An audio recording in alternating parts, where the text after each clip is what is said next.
नमस्कार, मैं हूं आपके साथ काजल सोनी। स्वागत है आप सभी का दैनिक भास्कर के डिजिटल प्लेटफॉर्म पर। देश भर में चर्चा का विषय बनी अग्निवीर योजना अब कानूनी बहस के केंद्र में आ गई है। बॉम्बे हाई कोर्ट में केंद्र सरकार ने साफ कहा है कि अग्निवीर नियमित सैनिकों की श्रेणी में नहीं आते हैं, इसलिए युद्ध या सैन्य कार्रवाई के दौरान उनकी मौत पर उनके परिवार नियमित सैनिकों के तरह पेंशन और अन्य दीर्घकालिक सुविधाओं का दावा नहीं कर सकते हैं।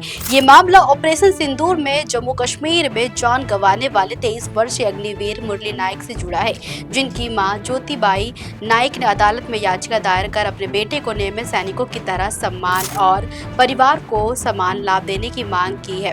केंद्र सरकार ने अपने हलफनामे में कहा है कि अग्निपथ योजना राष्ट्रीय सुरक्षा की वर्तमान जरूरतों को ध्यान में रखकर बनाई गई एक अल्पकालिक भर्ती योजना है, जिसमें अग्निवीरों की सेवा अवधि केवल 4 साल तक होती है। सरकार के अनुसार नियमित सैनिक लंबे समय तक सेना में सेवा देते हैं, इसलिए उन्हें मिलने वाली पेंशन और अन्य लाभ अलग श्रेणी में आते हैं। हलफनामे में ये भी कहा गया है कि अग्निवीरों और नियमित सैनिकों की तुलना में संवैधानिक रूप से उचित नहीं है और ये वर्गीकरण संविधान के अनुच्छेद 14 का उल्लंघन नहीं करता।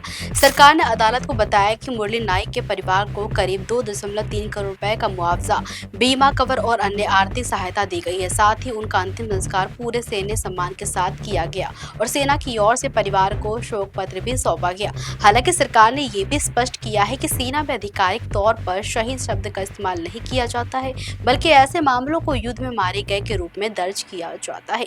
दूसरी तरफ मुरली नायक की मां का कहना है कि उनका बेटा भी उसी सीमा पर उसी खतरे के बीच देश के लिए लड़ रहा था, जहां नियमित सैनिक तैनात रहते हैं। ऐसे में सिर्फ भर्ती योजना अलग होने के कारण उनके परिवार को पेंशन और अन्य सुविधाओं से वंचित रखना अन्याय है। याचिका में यह भी कहा गया है कि अग्निवीरों को नियमित सैनिकों की तरह जोखिम उठाना पड़ता है, लेकिन उनके परिवारों को दीर्घकालिक सुरक्षा नहीं मिलती।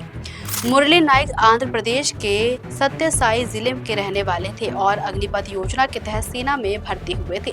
प्रशिक्षण के बाद उनकी पोस्टिंग पहले असम, फिर पंजाब और बाद में जम्मू कश्मीर में हुई थी। ऑपरेशन सिंदूर के दौरान पाकिस्तान की ओर से हुई गोलीबारी में उनकी मौत हो गई थी।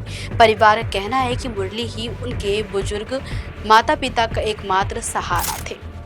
जी हाँ, इस मामले की सुनवाई के दौरान बॉम्बे हाई कोर्ट ने केंद्र सरकार को जवाब दाखिल करने में देरी पर फटकार भी लगाई थी और भारी जुर्माना लगाने की चेतावनी दी थी। अब इस बहुचर्चित मामले की अगली सुनवाई 18 जून 2026 को होगी। इस केस पर पूरे देश की नजरें टिकी हैं, क्योंकि ये सिर्फ एक परिवार की लड़ाई नहीं, बल्कि अग्निवीर योजना के तहत सेवा दे रहे हजारों युवाओं के भविष्य और अधिकारों से जुड़ा बड़ा सवाल बन चुका है। खैर, इस पर आपकी क्या राय है, हमें जरूर बताइएगा। देखते रहिए दैनिक भास्कर डिजिटल।